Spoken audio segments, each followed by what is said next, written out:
بالله من شرور أنفسنا ومن سيئات أعمالنا من يهده الله فلا مضل له ومن يضلله فلا هادي له ونشهد أن لا إله إلا الله وحده لا شريك له ونشهد أن سيدنا ونبينا ومولانا محمدا عبده ورسوله.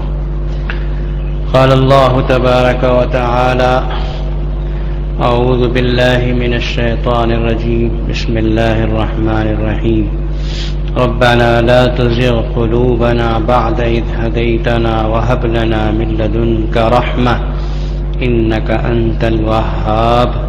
صدق الله مولانا العظيم. محترم حاضرین، آپ حضرات کو یاد ہوگا میں نے پیوستہ جمعہ آپ حضرات کے سامنے عرض کیا تھا کہ ایک بندہ مومن کے لیے دو چیزیں بہت اہم ہیں. ایک دین پر استقامت ہو اور دوسرا مرتے وقت میں حسن خاتمہ نصیب ہو. اللہ نے اپنے فضل و کرم سے ہمیں اور آپ کو ماں باپ کے گود سے ایمان کی دولت دے رکھی ہے. یہ دولت اعمال صالحہ کے بلبوتے پہ مضبوط ہوتی ہے اور بڑھتی ہے. دین پر استقامت ہو اور ایمان میں مضبوطی ہو، اور جس وقت ہمارا دم آخری آئے، آخری سانس ہماری آئے، اس وقت ہم کلمہ طیبہ، کلمہ شہادت اپنی زبان سے پڑھتے ہوئے اس دنیا سے رخصت ہوں، اسی کو حسن خاتمہ کہتے ہیں. یہ دونوں چیزیں یعنی استقامت فی الدین اور حسن خاتمہ، میں نے آپ حضرات کے سامنے کوشش کی تھی یہ بات بتانے کی کہ ہمارے بزرگوں نے لکھا ہے کہ 9 تدبیریں ایسی ہیں جس کی وجہ سے یہ دونوں چیزیں اللہ تبارک و تعالی سے حاصل کر سکتے ہیں. پہلی چیز میں نے عرض کیا تھا کہ ہر ہمیشہ اللہ سے دعا کرے: ربنا لا تزغ قلوبنا بعد إذ هديتنا وهب لنا من لدنك رحمة إنك أنت الوهاب. اے اللہ تو نے ہدایت دی ہے، اس ہدایت اور ایمان کے بعد ہمارے دلوں کو زنگ نہ لگے، کفر کی طرف، شرک کی طرف ہم نہ لوٹیں، اور وَهَبْ لَنَا مِن لَّدُنْكَ رَحْمَةً، دین پر قائم رہیں، مرتے دم تک استقامت فی الدین نصیب فرما. رحمت سے مراد یہی ہے، اس لیے کہ اِنَّكَ أَنتَ الْوَهَّابُ، آپ ہی ہیں جو بہت دے سکتے ہیں، کوئی اور دینے والا نہیں. دوسری تدبیر رسول اللہ صلی اللہ علیہ وسلم کی دعا سکھائی گئی ہے کہ اذا کربہ امر یقول یا حی یا قیوم برحمتک استغیث. یا حی یا قیوم برحمتک استغیث یہ مختصر سی دعا ہے جسے بندے مومن کثرت سے اپنی زبان سے ادا کرتا رہے تو دنیا کے غموں، فکروں، پریشانیوں سے نجات بھی ملتی ہے، دین پر اللہ باقی بھی رکھتے ہیں، مرتے وقت میں زبان پہ کلمہ بھی جاری ہوتا ہے. اور آپ کو یاد ہوگا تیسری بات میں نے عرض کی تھی کہ رسول اللہ صلی اللہ علیہ وسلم کی سنتوں کی پابندی کریں، خاص طور پر مسواک کی سنت، جسے لوگ بہت معمولی چیز سمجھتے ہیں، لیکن اس کا سب سے بڑا فائدہ یہ ہے کہ مرتے وقت میں اللہ تبارک و تعالی بندے مومن کو کلمہ شہادت یاد دلاتے ہیں، اور اللہ کی طرف سے دستگیری ہوتی ہے، اور اللہ مدد کریں تو ہی ممکن ہے شیطان سے بچنا. اگر اللہ مدد نہ کرے تو دنیا میں خواہ وہ کتنا بھی بڑا ڈینگے مارنے والا شخص کیوں نہ ہو، خدا کے فضل اور اس کی مدد کے بغیر کچھ نہیں کر سکتا. اور دنیا سے اللہ نہ کرے شیطان سے شکست کھا کر بے ایمانی کی موت بھی مر سکتا ہے. چوتھی چیز جو علماء کرام نے لکھی ہے وہ یہ ہے کہ کہ بندہ مومن ہمیشہ اللہ تبارک و تعالی کا جو اللہ نے ایمان کی دولت دی ہے اس پر شکریہ ادا کرتے رہے. ہو سکے تو دن میں ایک مرتبہ مغرب کی نماز کے بعد یا جو بھی مکروہ وقت نہ ہو اس وقت میں 2 رکعت نفل نماز پڑھ کر اللہ کا شکریہ ادا کرے کہ خدایا تیرا شکر ہے کہ تو نے مجھے ایمان کی دولت دے رکھی. ورنہ کتنے ہی ایسے لوگ ہیں کہ جو کفر میں مبتلا ہیں، شرک میں مبتلا ہیں، کیسی گندگیوں میں مبتلا ہیں. تیرا کرم ہے، تیرا شکر ہے، تیرا فضل ہے کہ تو نے ایمان کی دولت دے رکھی ہے. لاکھ لاکھ شکر ہے پروردگار. اس کی دلیل میں بزرگوں نے لکھا ہے کہ قرآن پاک کی آیت ہے لئن شکرتم لازیدنکم ولئن کفرتم ان عذابی لشدید. اگر تم میری نعمت کا شکریہ ادا کرو گے تو میں اس نعمت کو بڑھاؤں گا، زیادہ کروں گا، اور اگر ناشکری والے کام کرو گے تو میرا عذاب بڑا سخت ہے، واپس نعمت کو چھین بھی سکتا ہوں. اور آپ اپنے دل سے پوچھ لیجئے کہ سب سے بڑی نعمت کون سی ہے جو اللہ نے ہمیں اور آپ کو دے رکھی ہے؟ مال، دولت، بیوی، بچے. کیا ہے دولت؟ سب سے بڑی دولت. آپ بھی مانیں گے، سب مانتے ہیں، کوئی بھی انکار نہیں کر سکتا کہ ماں باپ کے گوشت سے جو ایمان کی دولت ہم کو ملی ہے، اگرچہ کہ ہم گنہگار ہی صحیح لیکن ایمان کی دولت بہت بڑی دولت ہے.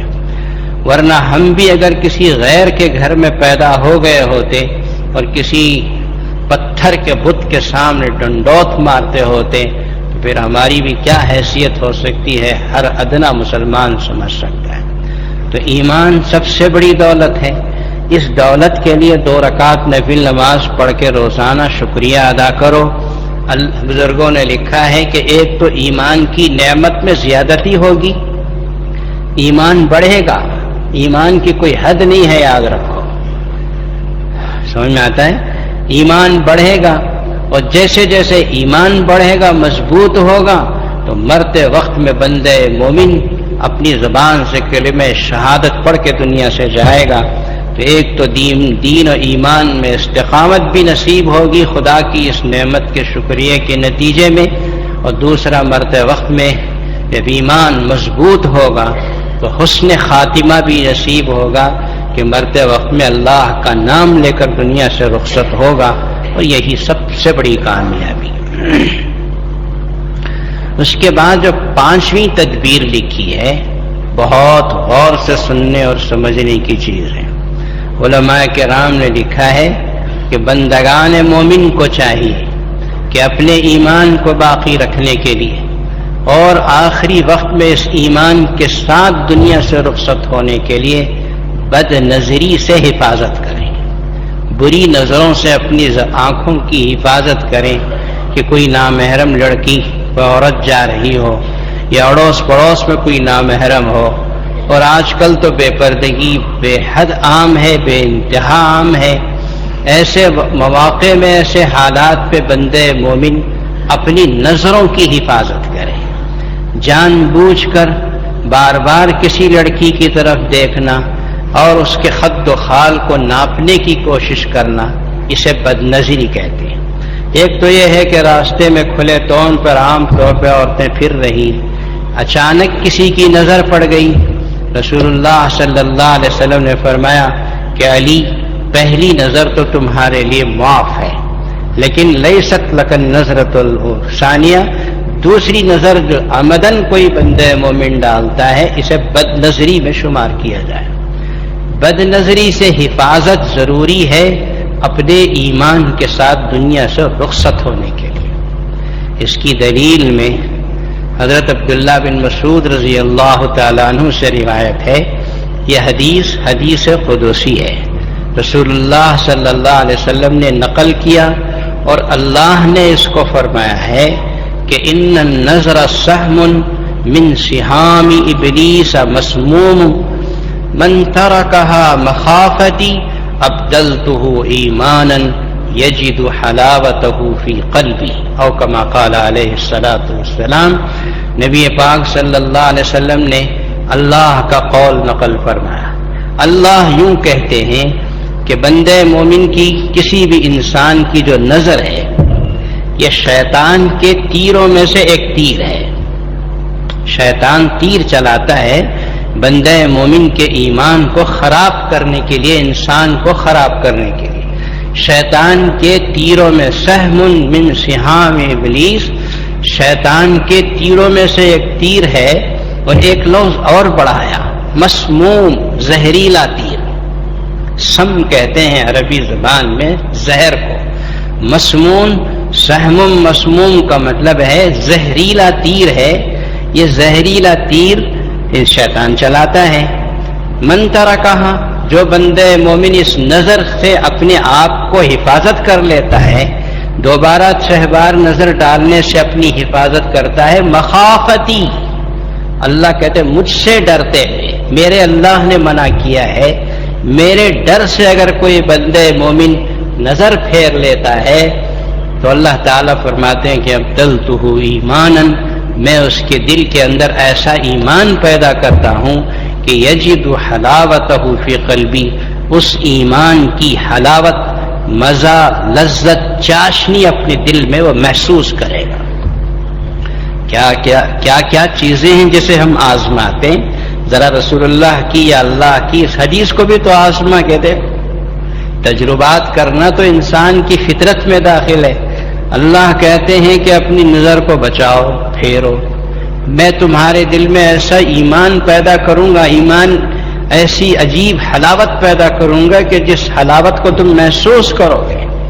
حضرت شارح مشکات ملا علی قاری علیہ الرحمہ نے اس حدیث کی شرح میں یہ لکھا کہ یہ جو اللہ نے فرمایا ہے کہ دل میں حلاوت کو پیدا فرماتے ہیں، یہ حلاوت خدا کی نعمتوں میں سے ایک نعمت ہے.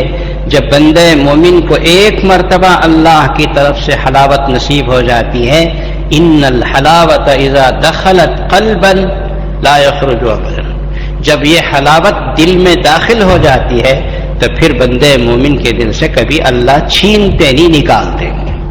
جس کا مطلب یہ لکھا کہ بندے مومن کو حلاوت نصیب ہو گئی تو مطلب ہے کہ اس کا ایمان کبھی چھینا نہیں جائے گا، اس کے ایمان پر کبھی بھی غارت گری نہیں ہوگی، دنیا میں بھی ایمان کے ساتھ رہے گا، اور دنیا سے جانے کا جب وقت آئے گا تو وہ ایمان کے ساتھ رخصت ہوگا. اور یہی چیز ہے حسن خاتمہ. تو بد نظری سے حفاظت کی ہے.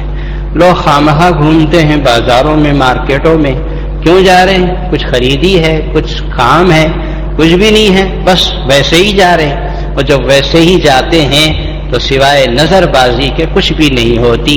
اللہ ہماری نوجوانوں کی خاص طور پر ان کی نظروں کی بربادی سے حفاظت فرمائے. بد نظری بہت بڑی بیماری ہے جس کا کوئی فائدہ نہیں ہے، کوئی لذت نہیں ہے. اسے گناہ بے لذت میں شامل کیا جائے گا کہ بد نظری سے کوئی لذت حاصل ہونے والی نہیں ہے. آپ کسی لڑکی کو، کسی عورت کو دیکھ دیں گے تو کیا ملے گا؟ ہاں البتہ الٹا آنکھوں کا زنا ہوتا ہے اور ایمان کے اوپر خرابی آ سکتی ہے.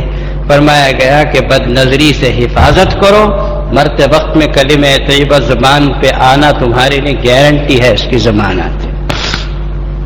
چھٹی چیز ایمان کی حفاظت اور مرتے وقت میں حسن خاتمہ کے لیے علماء کرام نے یہ لکھا ہے کہ بندوں کو چاہیے، مومن کو چاہیے کہ خدا سے محبت کرے، خدا والوں سے محبت کرے، اللہ والوں سے محبت کرے.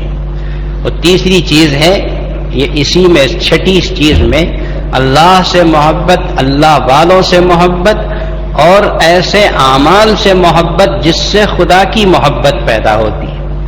یہ اصل میں حضور پاک صلی اللہ علیہ وسلم کی ایک دعا ہے جو سکھائی گئی ہے.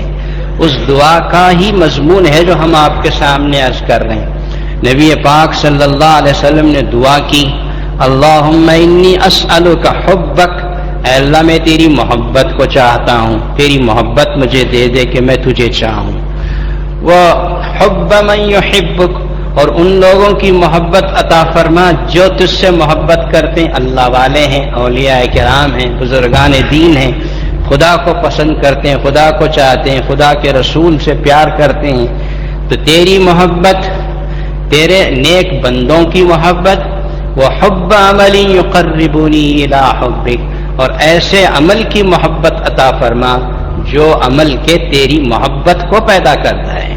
تین چیزیں رسول اللہ صلی اللہ علیہ وسلم نے فرمائی ہیں کہ یہ تین چیزیں اگر محبت خدا، اللہ والوں کی محبت اور پھر اعمال صالحہ کی محبت آتی ہے تو علماء کرام نے لکھا کہ ایسے لوگوں کو جن کے دل میں خدا کی محبت ہوتی ہے سوء خاتمہ نہیں ہوگا، اچھا ہی خاتمہ ہوگا، اس لیے کہ خدا کی محبت جس دل کے اندر جاگزی ہو شیطان وہاں قریب پھٹکنے کی اسے گنجائش نہیں ہے۔ حدیث میں فرمایا گیا المرء مع من احب، المرء مع من احب، انسان قیامت کے دن انہی کے ساتھ ہوگا جس سے محبت کرتا تھا۔ اب جس کی خدا سے محبت ہو وہ خدا کے ساتھ رہے گا، خدا کے ساتھ رہنے کے لیے دنیا سے ایمان کے ساتھ جانا ضروری ہے۔ تو مطلب یہ ہوا کہ اللہ کی محبت، اللہ والوں کی محبت سے انسان کے ایمان کی بھی حفاظت ہوتی ہے اور مرتے وقت میں اللہ تبارک و تعالیٰ اسے کلمہ طیبہ نصیب فرماتے ہیں اور دنیا سے وہ حسن خاتمہ کے ساتھ رخصت ہوتا ہے۔ لیکن ایک بات میں آپ کو یوں کہہ دوں، اس میں جو میں نے کہا کہ اللہ والوں سے محبت، یہ اللہ والے کون ہیں؟ ہم یہ سمجھ لیں کہ اللہ والے ہر وہ آدمی کے جو داڑھی چھوڑ لے یا لمبا جبہ پہن لے وہ اللہ والا ہے، خاص سنتوں کی پابندی ہو یا نہ ہو، فرائض کی پابندی ہو یا نہ ہو، قرآن پڑھتا ہو یا نہ پڑھتا ہو، علم خدا اور علم رسول ہے یا نہیں، محبت خدا اور محبت رسول اس میں ہے یا نہیں، یہ بڑی کٹھن چیز ہے آج کے اس دھوکے اور فریبی کے زمانے میں، فریب کے زمانے میں بہت مشکل ہے کسی اللہ والے کو پکڑنا۔ حضور پاک صلی اللہ علیہ وسلم نے فرمایا اللہ والے کون ہیں، اللہ والے کون ہیں؟ آپ علیہ الصلاۃ والسلام نے علامت بتائی کہ اذا رؤوا ذکر اللہ، اللہ والے وہ ہیں جن کو دیکھتے ہی خدا کی یاد آ جائے، کسی اور چیز کی یاد نہ آئے، ان کو اللہ والے کہتے ہیں۔ چہرے مہرے سے سنت ظاہر ہے، ہر عمل سے اللہ کے رسول کی محبت ظاہر ہو رہی ہو، ہر عمل میں رسول اللہ صلی اللہ علیہ وسلم کے نقش قدم پہ چل رہا ہو، شریعت کی پابندی ہو، یہ سب چیزیں ہوتی ہیں اللہ والوں میں جبھی وہ اللہ کے قریب ہوتے ہیں۔ اللہ کی، اللہ کے رسول کی مخالفت کر کے کوئی خدا کے قریب نہیں ہو سکتا، یاد رکھو۔ اگر اللہ سے محبت کا دعویٰ کرے اور رسول اللہ صلی اللہ علیہ وسلم کی سنتوں کو ٹھکرا دے تو ایسا آدمی خدا کا دوست کیا، خدا یہ تو شیطان ہے جو رسول اللہ صلی اللہ علیہ وسلم کی سنتوں کو پسند نہ کرے اور جس کی زندگی میں نہ ہو، ایسا آدمی اللہ والا نہیں ہوتا۔ اس لیے ذرا احتیاط کے ساتھ ایسے آدمی کو چنو کہ جس کے ہاتھ پہ تم ہاتھ دے سکو، جس کے ہاتھ پر تم بیعت کر سکو۔ بعض لوگ پوچھتے ہیں کہ بیعت اس زمانے میں ہے یا نہیں؟ بھئی بیعت تو رسول اللہ صلی اللہ علیہ وسلم کے زمانے سے چلی آ رہی، صحابہ نے حضور پاک صلی اللہ علیہ وسلم کے ہاتھ پہ بیعت کیا، صحابہ کرام نے حضور کے دنیا سے پردہ فرمانے کے بعد خلفائے راشدین کے ہاتھ بیعت کیا، یہ سلسلہ ہے، لیکن آپ کس کے ہاتھ پہ بیعت کریں گے یہ آپ کو سوچنے اور سمجھنے کی دعوت دیتا ہوں۔ غور و فکر کے ساتھ آدمی کا انتخاب کرو، اللہ والا کون ہے، شیطان والا کون ہے، اللہ نے عقل دی ہے، استعمال کر کے اسے سوچ سمجھ کے فیصلہ کرو۔ تو یہ تو ہوئی چھٹی چیز۔ ساتویں چیز غور سے سن کے رکھی ہے، ہمارے علماء کرام اور بزرگوں نے لکھا ہے کہ ایمان کی حفاظت اور بری موت سے بچنے کے لیے صدقہ کرنا بہت بڑی چیز ہے۔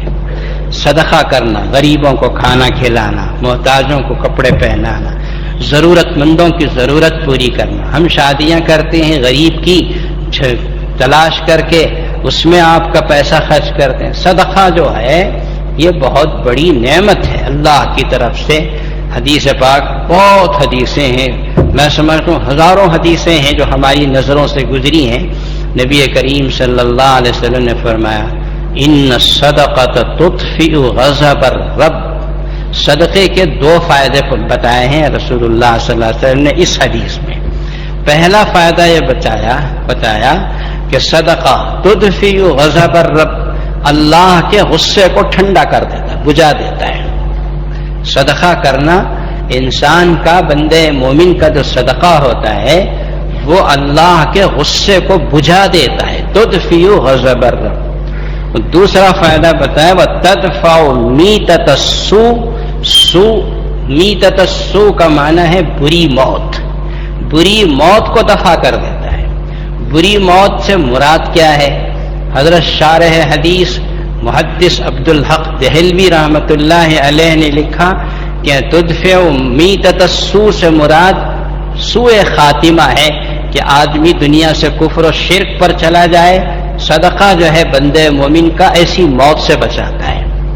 اور حضرت شارح مرقات ملا علی قاری علیہ الرحمٰن نے لکھا کہ میتۃ السوء میں ساری چیزیں داخل ہیں کہ حسن خاتمہ بھی نصیب ہوگا، بری موت سے بچے گا، ایکسیڈنٹ کی موت ہے، بڑی بری قسم کی جل کر مرنے، اوپر سے گرنے، بلڈنگ گر کے مر گئی، ایسی جتنی بری بری موتیں ہیں اللہ بندے مومن کو ہر بری موت سے حفاظت فرماتے ہیں۔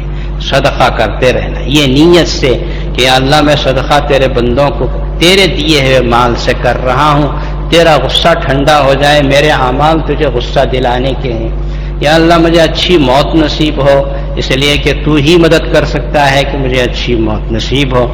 ایک دوسری حدیث بھی عرض کر کے میں آگے بڑھوں، ان حدیثوں کو بہت غور سے یاد کر کے رکھیے، ہزاروں حدیثیں پڑھنے پڑھانے کے بعد چن کے میں آپ کے سامنے پیش کرتا ہوں اللہ کے فضل سے۔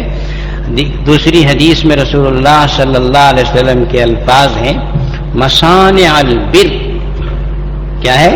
مصانع البر تقی مصارع السوء۔ مصانع البر کا معنی ہے نیک، چھوٹی چھوٹی نیکیاں، مصانع البر چھوٹی چھوٹی نیکیاں جو بندے مومن کرتا ہے۔ راستہ چلتے چلتے کانٹا چب پڑا ہے، اٹھا کے پھینک دیا، راستہ چلتے چلتے دیکھا ہے کہ کہیں بڑا پتھر پڑا ہے، کسی کو ٹھوکر نہ لگے، اٹھا کے پھینک دیا، کسی غریب کو دیکھا کہ بھوک سے تڑپ رہا ہے، ایک روٹی خرید کے اس کو کھلا دی۔ یہ سب چیزیں مثالیں میں نے پیش کر دی، اب آپ گنتے چلے جائیے دنیا ایسی مصانع البر تقی مصارع السوء، بری قسم کی جتنی موتیں دنیا میں ہو سکتی ہیں ساری موتوں سے بندے مومن کی حفاظت کرتے ہیں۔ اپنے آپ کو سر سے پیر تک نیک بنا دو، گھر سے باہر نکلو تو نیکیاں کرتے رہو، کسی کے لیے برا مت سوچو، برائی کرو ہی نہیں، کرنا تو دور کی بات، سوچو تک مت، اچھائی اچھائی سوچو۔ غیر مسلم ہے، مشرک ہے، کوئی بھی مذہب سے تعلق رکھنے والا ہے، پانی پلا رہے ہیں، کسی کا بھلا چاہ رہے ہیں، مسکرا کے دیکھ رہے ہیں، کیا بگڑتا آپ کو کسی کافر کو مسکرا کے دیکھ دیے؟ اسلام میں تو ممانعت نہیں ہے، مسکرا کے آپ نے دیکھا، خیریت پوچھ لی، یہ چھوٹی چھوٹی نیکیاں ہیں، آپ کو خدا کی نظر میں اونچا کر دیتی ہیں اور خدا آپ کو بری موت سے بچانے کا ذمہ اپنے اوپر لے لیتے۔ بس یہ ہے صدقے کا فائدہ۔ حضور پاک صلی اللہ علیہ وسلم نے اشارہ فرما دیا کہ اچھی موت چاہتے ہو، حسن خاتمہ چاہتے ہو تو صدقہ کرو، غریبوں کا خیال رکھو، چھوٹی چھوٹی نیکیاں کرتے رہو، انشاءاللہ دنیا سے جاؤ گے تو ایسی اچھی موت لے کر جاؤ گے کہ خدا تمہارا استقبال کریں گے اور بری موت سے تمہاری حفاظت فرمائیں گے۔ اس کے بعد جو آخری چیز ہے وہ یہ ہے کہ اہل اللہ کی صحبت۔ اس سے پہلے بھی میں نے کہا چھٹی چیز میں کہ اللہ کی محبت، اللہ والوں کی محبت، اس میں تھوڑا سا فرق ہے۔ ہم نے کہا کہ اہل اللہ کی صحبت، اللہ والوں کے ساتھ اٹھنا بیٹھنا ہونا چاہیے، بزرگوں کے ساتھ اٹھنا بیٹھنا ہو، میل ملاپ ہو۔ اللہ والوں کے ساتھ جب اٹھنا بیٹھنا ہوگا تو علماء کرام نے لکھا کہ جس شخص کا اللہ والوں کے ساتھ اٹھنا بیٹھنا ہو اس آدمی کے سوء خاتمہ کا کوئی سوچ بھی نہیں سکتا، اچھی موت اس کو نصیب ہوگی۔ اس کے لیے دلیل کے طور پر حدیث میں یہ فرمایا گیا، نبی کریم صلی اللہ تعالی علیہ وسلم کی ایک مشہور و معروف حدیث ہے کہ ایک مرتبہ رسول اللہ صلی اللہ علیہ وسلم نے ارشاد فرمایا کہ ذکر اللہ کی جو مجلسیں ہوتی ہیں، لوگ بیٹھے ہیں اللہ کو یاد کر رہے ہیں، اللہ کو یاد، ذکر اللہ کی مجلس۔ ذکر کی بڑی فضیلت ہے، آپ حضرات نے سنا ہوگا۔ ذکر یعنی اللہ کی یاد بہت بڑی عبادت ہے اور بندہ مومن کو خدا کے قریب کر دیتی ہے۔ ذکر میں اللہ اللہ بھی ذکر ہے، سبحان اللہ بھی ہے، الحمدللہ۔ سب سے بڑا ذکر تو قرآن پاک کی تلاوت ہے، پھر اس کے بعد درود شریف کا پڑھنا ہے، کلمہ سوم پڑھنا ہے، تو یہ سب ذکر اللہ میں شامل ہیں۔ ذکر کی جو مجلسیں ہوتی ہیں اس کی فضیلتوں کے سلسلے میں ایک حدیث رسول اللہ صلی اللہ علیہ وسلم کی یوں ملتی ہے کہ کچھ بندے اللہ کے بیٹھے ذکر کر رہے ہیں اور فرشتے ان کے اطراف گھیر لیتے ہیں، اور جب مجلس ذکر ختم ہوتی ہے تو وہ فرشتے اللہ کے پاس تشریف لے جاتے ہیں۔ اللہ تعالیٰ پوچھتے ہیں کہ اے میرے فرشتوں، تم کہاں سے آ رہے ہو؟ تم کس مجلس سے آ رہے ہو؟ فرشتے عرض کریں گے کہ اے رب تعالی، ہم آ رہے ہیں فلاں جگہ سے، تیری یاد میں وہ لوگ مشغول تھے، تیرے ذکر میں وہ مشغول تھے، اور باقی تفصیل ہے۔ اللہ تبارک و تعالیٰ پوچھیں گے کہ وہ کیا چاہتے ہیں؟ کہا یا اللہ تیری رضا چاہتے ہیں، تیری جنت چاہتے ہیں۔ اللہ پوچھیں گے کہ انہوں نے ہماری جنت کو دیکھا ہے؟ کہا یا اللہ دیکھا تو نہیں ہے، تیرے حبیب صلی اللہ علیہ وسلم کی زبان مبارک سے نکلی بھی باتیں سنی ہیں، اور اسی امید پر یقین کرتے ہیں وہ جنت کو چاہتے ہیں۔ کیا اور کیا چاہتے ہیں؟ کہا کہ جہنم سے پناہ چاہتے ہیں۔ کیا انہوں نے جہنم کو دیکھا ہے؟ کہا دیکھا تو نہیں ہے، رسول اللہ صلی اللہ علیہ وسلم کی باتیں سنی، یقین کیا، اس بنیاد پر پناہ چاہتے ہیں۔ تو اللہ تبارک و تعالیٰ فرماتے ہیں، اور سے سنیے، اللہ تعالیٰ کہتے ہیں فرشتوں تم گواہ رہو، میں نے ان کی مغفرت کر دی، میں نے ان کو جہنم سے بچا دیا، ان کو جنت دے دیا۔ بس بادشاہ کی زبان سے نکل گیا، بات ختم۔ ایک فرشتہ کھڑے گا اور وہ کہے گا کہ یا اللہ، اس مجلس میں ایک آدمی ایسا تھا جو ان میں سے نہیں تھا۔ یہ کون تھا؟ اب وہ اپنے کام سے کہیں جا رہا تھا، لوگوں کو دیکھا بیٹھے ہی ذکر کر رہے ہیں، اللہ کو یاد کر رہے ہیں، رو رہے ہیں، دو رہے ہیں، کچھ دیر کے لیے وہ بیٹھا، وہ ذاکرین میں سے نہیں تھا، وہ تجھے یاد کرنے والوں میں سے نہیں تھا، وہ تو اتفاقیہ بیٹھا اٹھ کے چلا گیا، سمجھ میں آیا نہیں؟ وہ تو اس میں سے نہیں تھا، وہ تو تھوڑی دیر کے لیے ان کی صحبت میں بیٹھ کے چلا گیا تھا، ان لوگوں میں شامل نہیں تھا۔ اللہ تبارک و تعالی جواب میں جو کہیں گے وہ ہمارے آقا محمد الرسول اللہ صلی اللہ علیہ وسلم نے اس کی خبر دی۔ نبی کریم صلی اللہ علیہ وسلم نے ارشاد فرمایا، اللہ یوں کہیں گے، اللہ کا جواب یہ ہوگا، ٹھیک ہے وہ ان میں سے نہیں تھا، اس میں بیٹھا تو ضرور تھا، ہم القوم لا یشقى جلیسهم قد غفرت له، یہ میری یاد میں بیٹھنے والے میرے بندے ایسی قوم اور ایسی جماعت ہے کہ ان کے پاس چپکے سے بیٹھنے والا بھی محروم نہیں ہوتا۔ قد غفرت له، تم لوگ گواہ رہو کہ میں نے اس کی بھی مغفرت کی۔ یہ ہے صحبت کا اثر، سمجھ میں آیا نہیں؟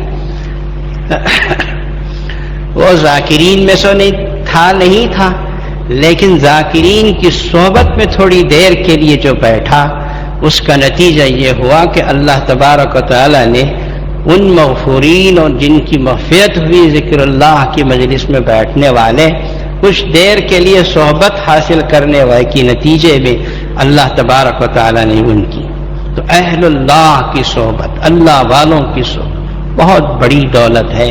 اور آج کے زمانے میں اپنے دین کی حفاظت، اپنے ایمان کی حفاظت، اپنے اخلاق کی، اپنے کردار کی حفاظت اگر ہے تو سب سے بڑی چیز ہے وہ نیک لوگوں کی صحبت، نیک لوگوں سے دوستی، اچھے لوگوں کے ساتھ تعلق رکھنا، یہی سب سے بڑی چیز۔ ورنہ آج کا ماحول اور معاشرہ اتنا گندا اور گیا گزرا ہے کہ بری صحبتیں عام ہیں، غلط صحبتیں عام ہیں، جن کے ساتھ ہمارا بچہ، ہماری بچی، نوجوان لڑکا ہے لڑکی مل کے اپنے دین و ایمان تو برباد کر لے سکتے ہیں، لیکن اچھے لوگوں کی صحبت نصیب ہو جائے تو اسی درجے میں بالعکس جو ہے اپنے دین ایمان کے اخلاق و کردار کی حفاظت کر سکتے ہیں۔ اسی لیے ہم بار بار آپ کے سامنے کہہ چکے ہیں کہ اپنے گھروں کے ماحول کو اچھا بناؤ، نیک و صالح بناؤ، گھروں میں قرآن پاک کی تلاوت رکھو، گھر کے اندر حدیثوں کو پڑھ کے اپنے بچوں کو سناؤ، صحابہ کرام کے واقعات سناؤ، بزرگوں کے واقعات سناؤ، اس سے گھر کا ماحول اچھا رہے گا۔ اور ہمارا بچہ اور بچی باہر جائیں گے تو باہر کے ماحول سے نفرت ہوگی، گھر کا جو نیک ماحول ہے اس سے اچھائی ملے گی۔ ایک واقعہ عرض کر کے اپنی بات کو ختم کروں۔ کسی یورپی ملک کا واقعہ ہے کہ یورپی ملک میں ایک اسکول کی استانی نے اپنے چھوٹے چھوٹے جو LKG UKG کے بچے تھے اس میں سب سے پوچھا کہ بیٹے تم کیا بننا چاہتے ہو؟ اس نے کہا کہ میں ڈاکٹر بننا چاہتا ہوں۔ ایک بچے کو پوچھا تو اس نے انجینئر کہا، ایک بچے کو پوچھا تو اس نے کچھ۔ آخر میں ایک ننھا منا معصوم بچہ، LKG UKG کی عمر ہی کیا ہوتی ہے، اس سے پوچھا تم کیا بننا چاہتے ہو؟ کہا کہ میں صحابی رسول بننا چاہتا ہوں۔ اب اس بچے کو بھی نہیں پتا کہ صحابی کیا ہے، اور وہ جو عیسائی لیڈی تھی پڑھانے والی اسے بھی پتا نہیں گیا کہ صحابی کیا ہے۔ اسے تجسس ہوا کہ یہ معلوم کریں گے بچہ کیا بول رہا ہے۔ بچے کو پوچھا تو اس نے کہا کیا صحابی کیا ہے، کیا بننا چاہتے ہو؟ کہا کہ میں صحابی بننا چاہتا ہوں، بس۔ اسے اور اس سے زیادہ آنسر کچھ بھی نہیں معلوم، اس کے آگے کا جواب نہیں معلوم۔ اس عیسائی عورت نے تحقیق کرتے کرتے کرتے اس بچے کی ماں کے پاس پہنچی، اس کے گھر، اور وہاں پوچھا کہ یہ آپ کے بچے نے جو صحابی کہا ہے، صحابی بننا چاہتا ہوں، اس کا کیا مطلب ہے؟ ماں نے سمجھایا کہ ہم ہر روز اپنے گھر میں صحابہ کے واقعات سناتے ہیں، اپنے گھر میں رات کو سونے سے پہلے صحابہ صحابیات کے واقعات پڑھ کے سناتے ہیں، اپنے بچوں کو سناتے ہیں۔ اب بچے سنتے ہیں تو باخاصہ اثر لیتے ہیں، اور بچوں کے سامنے جو آپ سناؤ وہ سنتے ہیں اور اس کا اثر لیتے ہیں۔ اور صحابہ کے جو واقعات ہمت کے، بہادری کے، جرأت کے، اور اللہ کے سامنے رونے دھونے کے سب سنتے ہیں، تو بچے کے ذہن پہ اثر ہوا، اسے لگا کہ صحابی کوئی اچھی چیز ہے، مجھے صحابی بننا ہے۔ یہ ہے صحبت کا اثر۔ گھر کے ماحول کو ایسا بناؤ کہ جس کی صحبت سے آپ کے بچے نیک بن سکیں۔ بس یہ آخری چیز ہے جس کے ذریعے سے بندہ مومن اپنے ایمان کی حفاظت کے ساتھ دنیا سے جا سکتا ہے۔ اللہ تبارک و تعالی ہمیں توفیق دے۔ یہ 9 چیزیں غالباً میں نے عرض کی ہیں، ان کے پابندی کیجئے، یاد کر کے اس کی حفاظت کیجئے۔ انشاءاللہ العزیز آدمی جس سمت میں کوشش کرتا ہے اس سمت میں اللہ تعالیٰ کچھ نہ کچھ کامیابی ضرور دیتے ہیں۔ لیس للانسان الا ما سعی، کوشش کرو تو پاؤ گے، کوشش نہیں کرو تو کچھ بھی نہیں پاتے۔ ہمیشہ اللہ کے سامنے ہاتھ اٹھا کے یہ دعا کیا کرو کہ اے اللہ مجھے حسن خاتمہ عطا فرما، بری موت سے نجات نصیب فرما، کفر و شرک کی موت سے بچا لے۔ کفر بہت بڑی مصیبت ہے، شرک بہت بڑی آفت ہے۔ ذرے ذرے شرک سے جو دل کے اندر گھس آئے نفرت کیجئے، اللہ سے پناہ مانگیں۔ بس اللہ بچانا چاہے تو ہی بچ سکتے ہیں، اس لیے اللہ سے پناہ مانگتے رہیں۔ اللہ چاہے تو کوئی مشکل بات نہیں۔ اللہ تعالیٰ مجھے بھی خاص طور پر توفیق دے، آپ کو بھی توفیق دے، ساری دنیا کی امت مسلمہ کو توفیق عطا فرمائے۔ حضرات، امت مسلمہ کا اتحاد اور اتفاق بہت بڑی چیز ہے۔ ابھی آپ نے دیکھا کہ عراق میں امام حسن عسکری کے جو مزار تھا اس کے اوپر حملہ ہوا۔ 1000 سال پرانی وہ درگاہ ہے، مجھے بھی قریب سے دیکھنے کا اسے موقع ملا ہے۔ 1000 سال سے کسی نے حملہ نہیں کیا، آج اس کے اوپر حملہ ہو گیا۔ صاف بات ہے کہ یہ صہیونی سازش ہے امریکہ کی، یہودیوں کی، اسرائیلیوں کی، کہ کارٹون جو نبی پاک صلی اللہ علیہ وسلم کے سلسلے میں گستاخی کی گئی، اس کے لیے لوگوں نے دیکھا کہ پوری دنیا میں مسلمان بلا کسی مکتب فکر کے اتحاد کے ساتھ اس کے لیے اسٹرائک کر رہے ہیں، احتجاج کر رہے ہیں۔ ہمارے یہاں بنگلور میں بھی ہوا، اس میں ہمارے اسٹیج پہ شیعہ بھی تھے، دوسرے سارے مکاتب فکر کے۔ تو یہ اتفاق بہت بڑی چیز ہے، یہی اتفاق دیکھا نہیں گیا تو بہت ممکن ہے کہ امریکہ نے، اسرائیل نے، صہیونی طاقتوں نے خود ہی اس گنبد کے اوپر حملہ کرایا ہو، اس مقبرے پہ حملہ کرایا، اور نتیجے کے طور پر آج کے اخبار میں آ گیا کہ شیعہ لوگوں نے جا کے 12 سنیوں کو مار دیا۔ یہ شیعہ سنی کا فساد کرانا، مسلمانوں کی طاقت کو توڑنا امریکہ کا سب سے بڑا ہدف ہے۔ مسلمانوں کا اتحاد اور اتفاق ہی سب سے بڑی چیز ہے۔ وہ لوگ یہ نہیں دیکھتے کہ کون کس مکتب فکر سے تعلق رکھتا ہے، وہ صرف یہ دیکھتے ہیں کہ خدا کا نام کون لے رہا ہے، کون نہیں۔ اس لیے اتحاد اور اتفاق بہت بڑی چیز ہے۔ اللہ تعالی ہم سب کو متحد و متفق رکھے، صحیح دین پر قائم رکھے، اللہ اور اللہ کے رسول کے اوپر احکام پہ چلنے کی توفیق عطا فرمائے۔ ہمارے جامع مسجد جامع العلوم کے سلسلے میں صرف اتنا عرض ہے کہ اللہ تبارک و تعالی نے آپ حضرات کی مدد، نصرت و اعانت کو شرف قبولیت عطا فرمایا اور اس کام کو بہت اونچا پہنچا دیا۔ لیکن ہم یہ بھی نہیں کہتے کہ بہت اونچا ہو گیا۔ ہمارا ہدف، ہمارا نشان اور ہماری منزل یہ ہے کہ ہر مسجد میں مدرسہ ہو، ہر مسجد میں اسکول ہو، مسلمانوں کا وہ آخری بچہ کہ جو ان پڑھ ہے اسے علم حاصل ہو، قرآن پڑھنا آئے، دین کا، دنیا کا علم آئے، اس کے لیے یہ ساری کوششیں ہیں۔ آپ حضرات سے گزارش ہے کہ ہمارے ہاں جو تعلیمی سلسلہ شروع ہوا اور چاروں طرف شہر میں جامع العلوم کی شاخیں کھولنے کا اور اس قرآن اور حدیث کے ساتھ دینیات کے ساتھ عصری تعلیم کو رواج دینے کا جو سلسلہ شروع ہوا ہے، اللہ کرے کہ بنگلور اور پوری ریاست کرناٹک، پورے ہندوستان میں اللہ تعالیٰ اس کو عام فرما دے اور مسلمانوں کا کوئی بچہ بے علم نہ رہے۔ اللہ آپ کو جزائے خیر عطا فرمائے، آپ کی مدد و نصرت و اعانت کو شرف قبولیت عطا فرمائے۔